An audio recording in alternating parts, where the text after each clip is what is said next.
जंगलात राहून वाघाशी आणि महाराष्ट्रात राहून माझ्याशी वैर नाही घ्यायचा।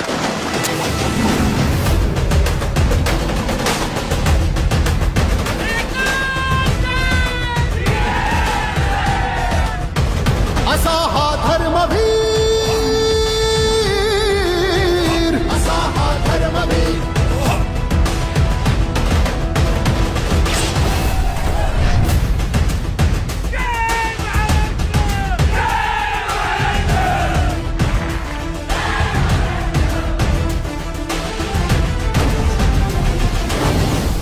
कुठल्याही बँकेत साधं अकाउंट नसलेला आणि दोन्ही खिसे रिकामे असलेला जगातला सर्वात श्रीमंत राजकारणी या महाराष्ट्राने पाहिलाय।